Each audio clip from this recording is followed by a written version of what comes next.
Il y a quelque chose de troublant dans le fait d'être le dernier encore en vie, quand tous les rires, les voix, les harmonies et l'histoire partagée tombent dans le silence. Barry Gibb, autrefois entouré de ses frères, se tient maintenant seul à près de 80 ans.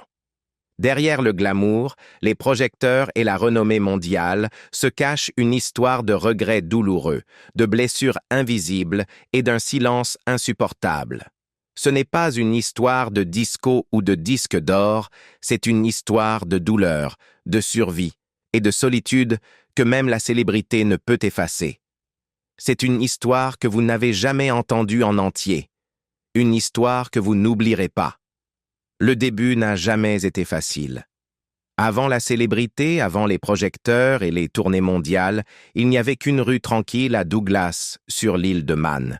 C'est là que Barry Allan Crompton Gibb vit le jour le 1er septembre 1946, dans la modeste maternité Jane Crucal. Ses parents, Hugh et Barbara Gibb, n'étaient pas riches. Ils étaient des rêveurs qui tentaient de survivre dans la Grande-Bretagne d'après-guerre. Hugh, batteur originaire de Manchester, avait passé des années à se produire dans des salles de danse en déclin et des hôtels en bord de mer, tandis que Barbara, ancienne chanteuse, avait renoncé à ses propres rêves artistiques pour s'occuper de leur famille grandissante. La vie était simple et souvent difficile. Barry était le deuxième enfant, après sa sœur aînée, Leslie. Il reçut le prénom Alan en mémoire du plus jeune frère de son père, mort en bas âge, et Crompton. Un nom censé honorer un ancêtre lointain, bien que ce lien ait été plus sentimental que généalogique. Les premières années furent pleines d'amour, mais dépourvues de luxe. Alors que Barry était encore tout petit, la famille vivait dans des logements en location, déménageant fréquemment. Les engagements musicaux de son père étaient irréguliers et imprévisibles. Il y avait rarement de l'argent en trop, mais il y avait de la musique, toujours de la musique. Quand Barry avait presque 2 ans, une tragédie faillit survenir, dans ce qui deviendrait l'un des premiers et des plus traumatisants événements de sa vie. Il fut gravement brûlé par de l'eau bouillante provenant d'une théière. Sa mère venait de la poser sur la table et dans un geste de curiosité enfantine, Barry la tira sur lui. Le liquide brûlant le recouvrit. S'ensuivit une longue hospitalisation, 2 mois et demi, dans le service pédiatrique de l'hôpital Noble, avec un pronostic si sombre que les médecins pensèrent, à un moment donné, qu'il ne lui restait plus qu'une demi-heure à vivre à cause de la gangrène.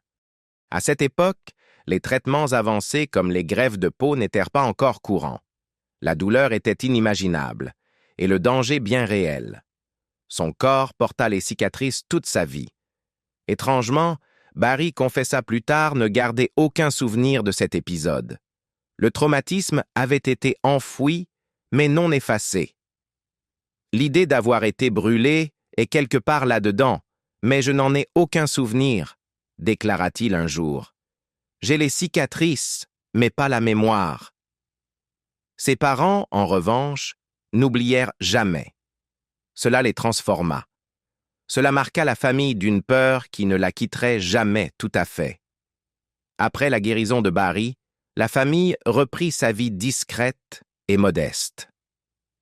En 1949, les frères jumeaux de Barry, Robin et Maurice, virent le jour. La famille, désormais plus nombreuse, avait besoin de plus d'espace et emménagea au 50, St. Catherine's Drive, une maison modeste mais chaleureuse, où la musique ne cessait jamais de résonner. Les frères étaient inséparables dès le début. Même tout petits, Barry, Robin et Maurice montraient une rare synchronisation, une unité qui allait plus tard définir leur musique. Ils déménagèrent encore à Spring Valley, puis à Snaefell Road, à Willaston. En 1953, Barry entra à la Desmesne Road Boys School, quelques jours après son 7e anniversaire. Il était calme, observateur, souvent perdu dans ses pensées, un garçon chez qui les mélodies prenaient forme bien avant que le monde n'en entende une seule note. Pourtant, malgré leur résilience, la vie dans le Manchester d'après-guerre était morose. La ville, encore marquée par les bombardements et le rationnement, offrait peu de perspectives à une grande famille ouvrière. Les emplois étaient rares et les nuits froides. Les concerts de Hugues permettaient tout juste de survivre, mais pas de bâtir un avenir.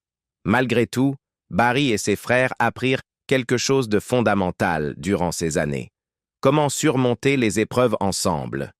Cette leçon allait les guider à travers toutes les tempêtes à venir, dans la célébrité, dans la famille et dans le deuil. Les fondations n'étaient jamais solides, mais de ces débuts fragiles s'éleva la voix d'une légende. Des luttes de Manchester à l'espoir australien. Au début des années 1950, la famille Gibb s'était installée dans les quartiers ouvriers de Manchester, en Angleterre. Comme beaucoup de familles britanniques de l'après-guerre, ils vivaient avec peu, naviguant dans une économie fragile et des perspectives limitées. Hugues Gibb travaillait sans relâche comme batteur et parfois chef d'orchestre, se produisant souvent dans des salles de bal enfumées et des clubs sociaux du nord de l'Angleterre et de l'Écosse. Sa passion pour la musique était indéniable, mais elle rapportait peu. Barbara Gibb, quant à elle, était le cœur émotionnel de la famille, élevant 5 enfants dans un espace restreint et trouvant toujours un moyen de mettre de la nourriture sur la table. L'environnement dans lequel ils vivaient était rude, industriel et gris. Manchester, encore marqué par les cicatrices physiques et émotionnelles de la Seconde Guerre mondiale, offrait peu d'opportunités. Les hivers froids, le rationnement et les logements surpeuplés rendaient la vie quotidienne difficile. Les Gibb n'étaient pas misérables, mais leurs rêves allaient bien au-delà de leurs conditions immédiates. Pour le jeune Barry et ses frères jumeaux Robin et Maurice, la musique devint très tôt une échappatoire, non seulement à l'ennui, mais à ce sentiment palpable qu'ils étaient destinés à quelque chose de plus grand. Dès l'enfance, Barry écrivait des chansons. Les 3 frères formèrent un groupe de skiffle appelé The Rattlesnakes, inspiré par les artistes populaires de l'époque comme Cliff Richard, Paul Anka et les Everly Brothers. Ils se produisaient dans des salles locales et des lieux communautaires, avec Barry au chant et à la guitare, les jumeaux harmonisant à ses côtés. Bien que leurs performances soient simples et amateurs, quelque chose en eux attirait l'attention. Leur mélange de voix, particulièrement leur capacité intuitive à harmoniser, était saisissant. C'était plus que du talent. C'était une alchimie, quelque chose qui ne s'enseigne pas.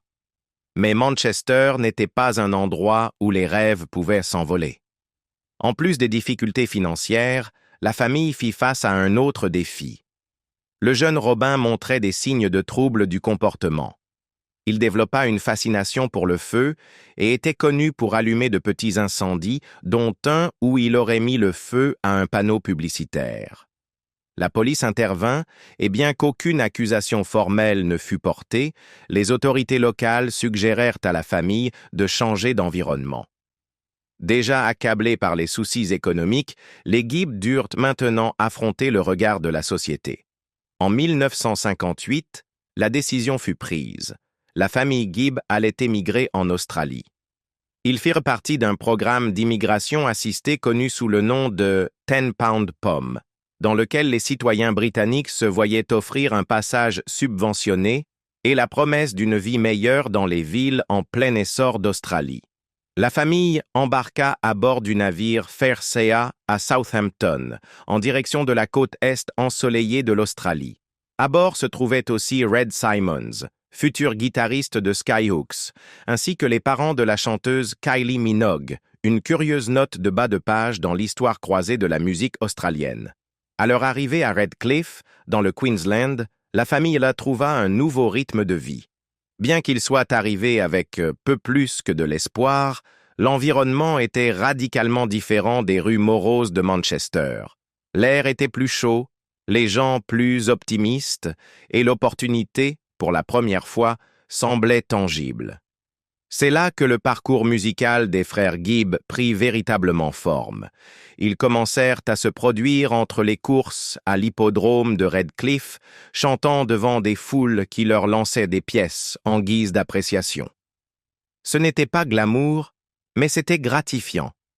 Leur voix, qui résonnait autrefois contre les murs décrépits des HLM de Manchester, portait désormais sur les champs ouverts, accueillis par des sourires et des applaudissements. L'une de ses premières performances attira l'attention d'un DJ local nommé Bill Gates, à ne pas confondre avec le magnate de la technologie. Il fut frappé non seulement par leur son, mais aussi par les chansons originales que Barry écrivait alors qu'il n'avait que 12 ans.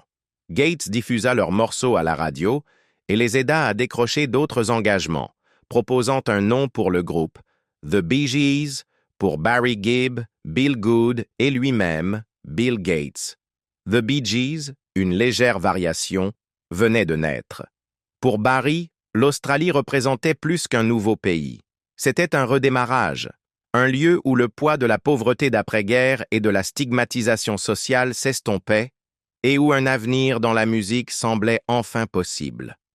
Au début des années 1960, il abandonna l'école pour se consacrer à l'écriture de chansons à plein temps. Les étés étaient consacrés à des spectacles dans des hôtels et des boîtes de nuit le long de la Gold Coast, perfectionnant leur présence scénique et gagnant en assurance. Durant ces années formatrices, Barry composait déjà un répertoire de chansons originales qui allait bientôt façonner les débuts des Bee Gees. Mais même dans cette nouvelle terre de soleil et de promesses, la lutte restait une compagne. L'argent manquait toujours et le succès était loin d'être assuré. Pourtant, les frères, en particulier Barry, persévérèrent, poussés non par la gloire, mais par un besoin insatiable de créer. L'Australie n'avait pas seulement offert un nouveau foyer aux Gibb, elle leur avait donné la foi, en leur musique, en leur potentiel, et en la possibilité d'un destin plus grand que celui qu'ils avaient laissé derrière eux, l'ascension vers la gloire et le prix à payer. En Australie, quelque chose de profond commença à se dessiner. Barry Gibb ne se contenta pas de découvrir sa voix musicale, il la façonna en quelque chose d'extraordinaire. Tandis que la plupart des garçons de son âge étaient encore absorbés par les jeux de cours d'école, Barry écrivait des chansons originales empreintes d'une complexité émotionnelle étonnante, des mélodies de désir, de chagrin et de rêves trop grands pour la banlieue. Sa capacité à tisser des histoires dans le son était stupéfiante pour un adolescent. Et ses frères, Robin et Maurice, donnaient vie à ces chansons avec des harmonies à la fois intemporelles et profondément intimes. Ensemble, ils devenaient plus qu'un groupe local. Ils devenaient une force. Au milieu des années 1960, leur succès croissant en Australie ne suffisait plus. Le véritable rêve, celui murmuré lors des longues nuits et des petits concerts, était de conquérir la scène musicale britannique.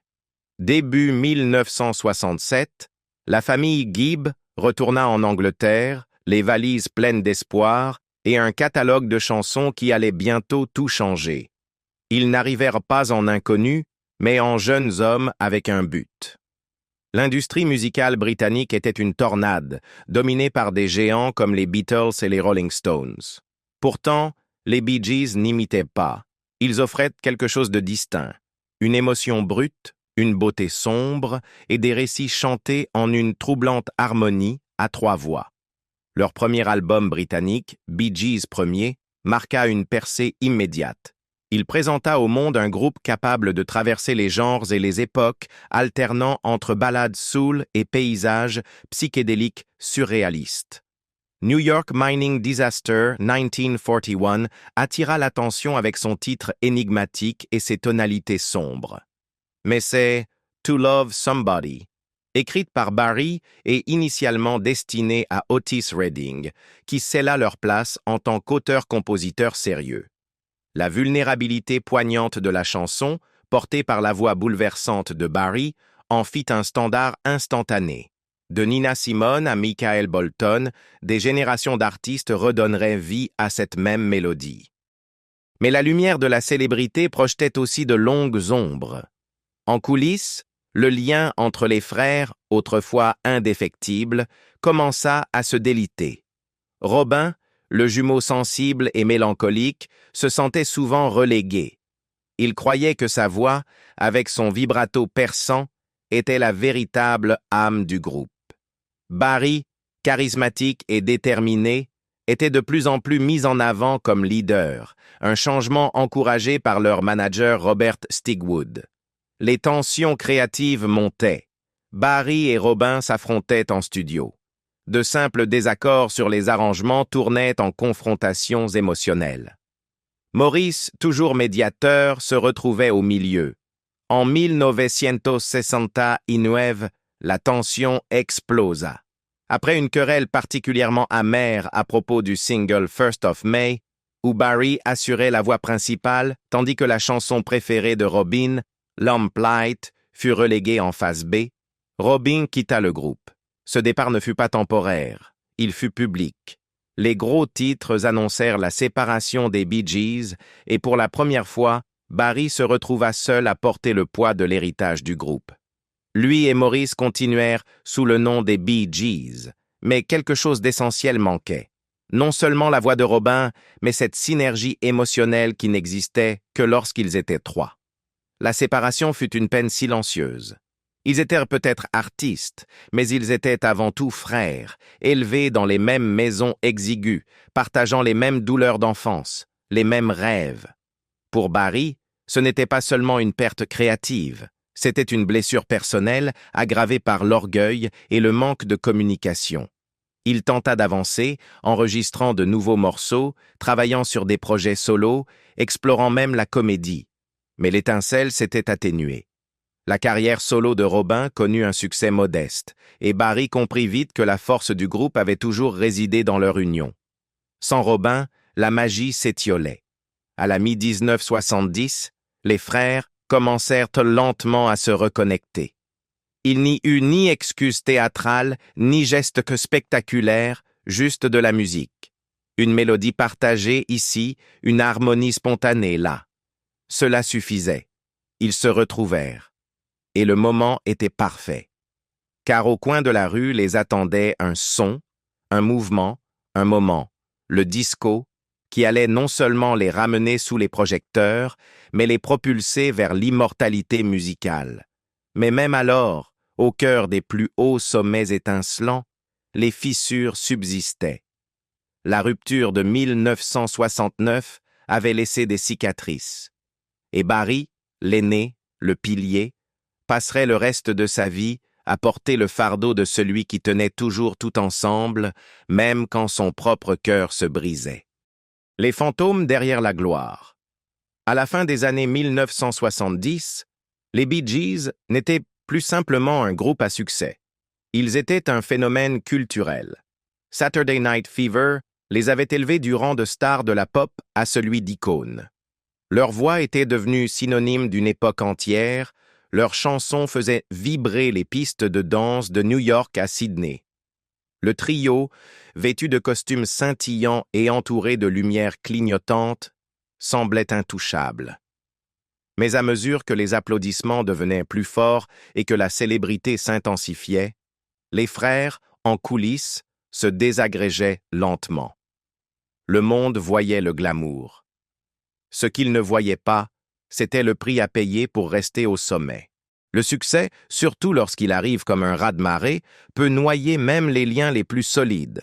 Pour les Bee Gees, la pression constante d'écrire, de se produire, de tourner et d'évoluer s'accompagnait d'un lourd tribut, en particulier sur leur santé physique et émotionnelle. Les nuits blanches devenaient des matins chaotiques. Le repos devenait un luxe.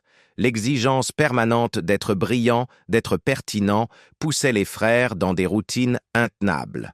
Maurice, le boute-en-train du groupe et le ciment de bien des équilibres, commença à se réfugier dans l'alcool pour faire face. Ce qui n'était au départ qu'un moyen de se détendre après les concerts, devint peu à peu une dépendance affectant sa fiabilité et sa présence émotionnelle. Amis et collaborateurs remarquèrent des changements. Dans son humeur, sa ponctualité, sa vivacité. L'esprit vif de Maurice était toujours là, mais vacillait plus qu'avant. Robin, le jumeau poétique à la voix envoûtante, luttait avec ses propres démons.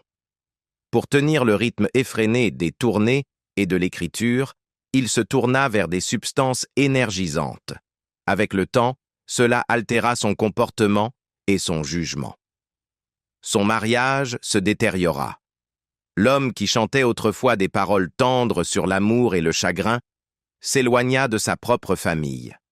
À un moment donné, il devint si replié sur lui-même qu'il perdit le contact avec ses enfants. Une douleur qu'il porterait en silence pendant des années. Barry, l'aîné, fut le témoin de tout cela. Bien qu'il ne fût pas à l'abri du style de vie chaotique, il restait plus ancré que ses frères. Il trouvait refuge dans des moments de solitude et d'exploration créative. À l'époque, il avoua avoir parfois eu recours à certaines substances pour stimuler son inspiration. « J'ai probablement écrit la moitié de notre catalogue dans cet état », confia-t-il un jour avec une honnêteté brutale. Mais même s'il reconnaissait ce rôle dans sa créativité, il ne le glorifia jamais. Il savait trop bien à quel prix cela s'était fait, car derrière chaque tube, il y avait une famille en train de se fissurer. Le succès qui avait fait d'eux des légendes avait aussi fait d'eux parfois des étrangers.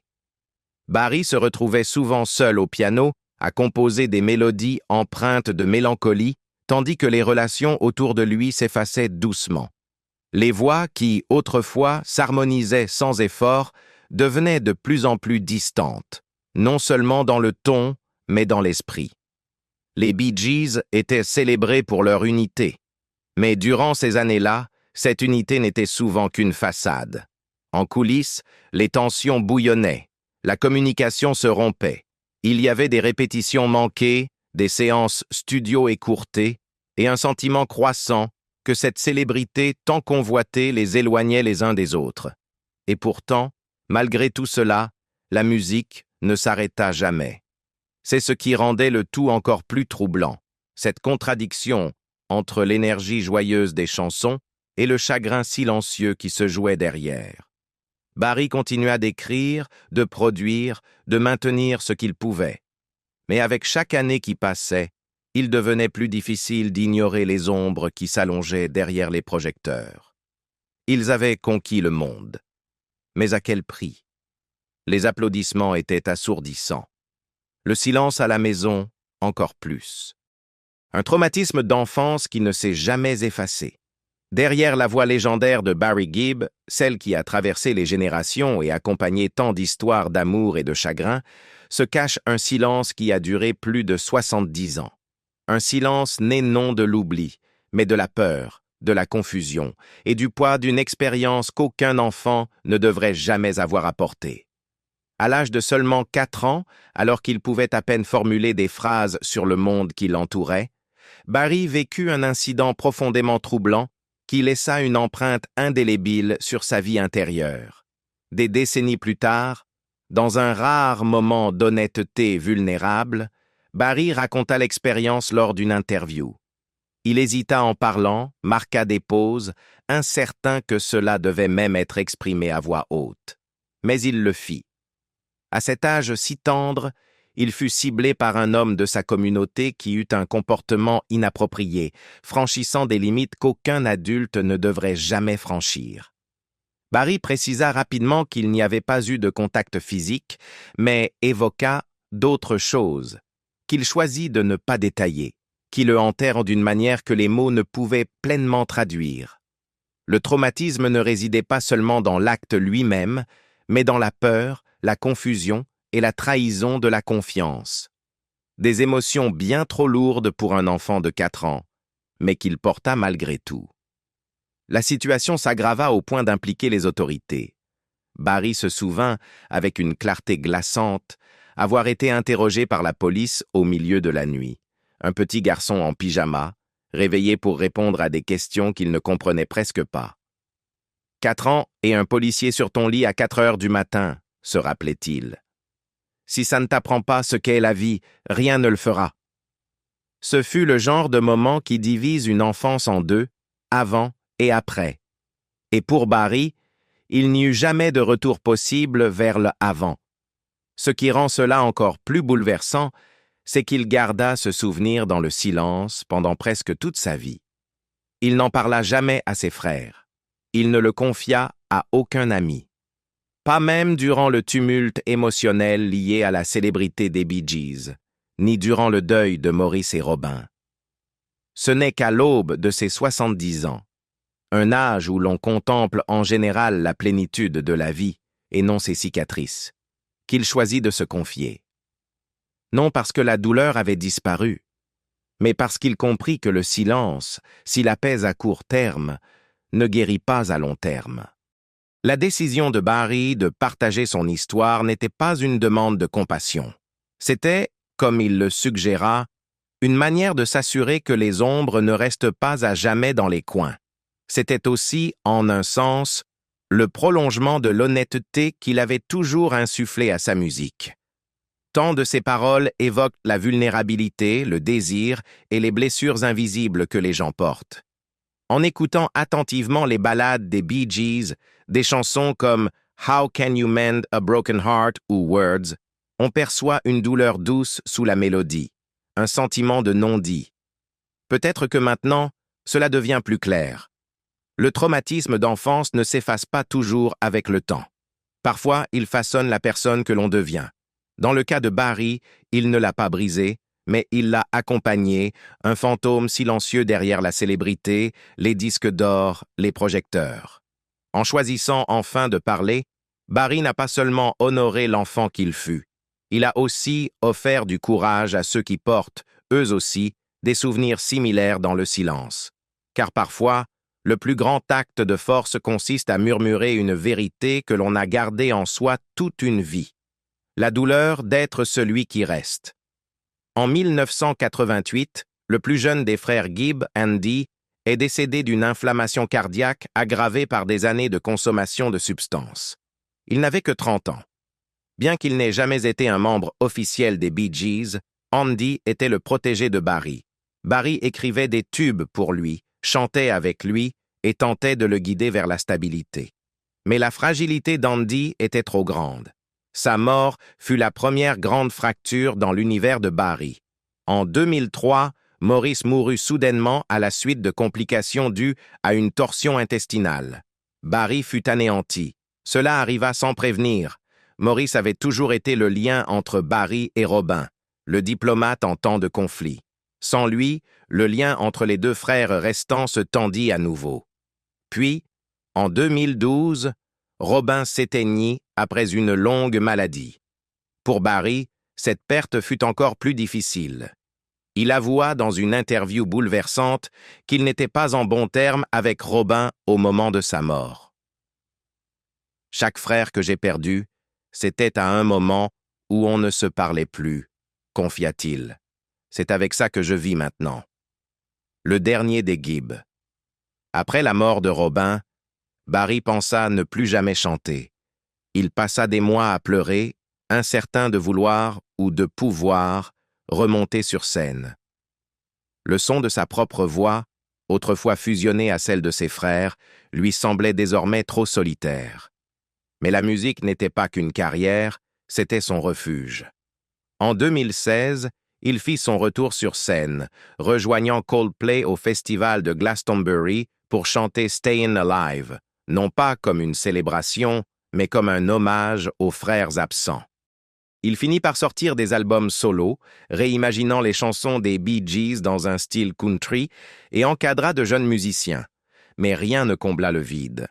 Son passage à Glastonbury fut salué, mais Barry, debout sur la légendaire Pyramid Stage, ressemblait plus à un fantôme qu'à une légende, un homme chantant non pour la foule, mais pour les frères qui l'avaient autrefois accompagné. Des souvenirs qui ne lâchent jamais prise. La vie de Barry est aujourd'hui plus calme. Il a 5 enfants, 7 petits-enfants, et une épouse dévouée, Linda, qu'il a épousée le jour de ses 24 ans. Il dit qu'elle lui a sauvé la vie, affirmant que sans elle, il aurait pu sombrer dans le désespoir. Pourtant, le passé continue de murmurer. Il vit avec des douleurs chroniques, arthrite au dos, aux mains et aux genoux. Les années de performance, combinées à l'âge et au chagrin, ont laissé des traces. Il donne rarement des interviews aujourd'hui, et lorsqu'il le fait, sa voix est plus douce, plus méditative. Il possède une maison au Royaume-Uni, mais vit principalement aux États-Unis, loin des lieux qui ravivent trop de souvenirs. Il évoque souvent ses parents, Hugh et Barbara, qui ont soutenu les Bee Gees dans chaque succès comme dans chaque épreuve. Barbara est décédée en 2016 à l'âge de 95 ans. Barry dit qu'elle était le cœur de la famille, celle qui croyait en leur musique quand personne d'autre n'y croyait. Son absence, elle aussi, ressemble à un silence qui ne prend jamais fin. L'héritage contre la solitude. Malgré le chagrin qui suit Barry comme une ombre, son héritage est indéniable. Les Bee Gees ont vendu plus de 220 millions de disques dans le monde. Ils ont écrit des chansons non seulement pour eux-mêmes, mais pour des légendes. Barbra Streisand, Dionne Warwick, Kenny Rogers, Diana Ross. Ils ont été intronisés au Rock and Roll Hall of Fame, avec seulement quelques artistes les dépassant en vente. Mais Barry ne parle jamais de chiffres. Pour lui, c'est la musique qui compte. C'est l'harmonie qui n'existe plus. Le son de trois frères chantant à l'unisson, quelque chose qu'aucun prix ne peut remplacer. Il dit souvent entendre leur voix quand ils composent, sentir leur présence en studio, parfois même rêver d'eux. Il s'est un jour demandé à voix haute « Est-ce que je réparerai un jour un cœur brisé ?» Il n'a jamais répondu à cette question. Peut-être n'en avait-il pas besoin. Peut-être que certains cœurs ne sont pas faits pour être réparés. Peut-être sont-ils faits pour porter le poids d'un amour trop grand pour durer éternellement. L'histoire de Barry Gibb ne parle pas de fin. Elle parle de tout ce qui a été perdu en chemin. Pensez-vous qu'il trouvera un jour la paix face au silence laissé par ses frères? Dites-le nous en commentaire. Et si cette histoire vous a touché, n'oubliez pas d'aimer et de vous abonner.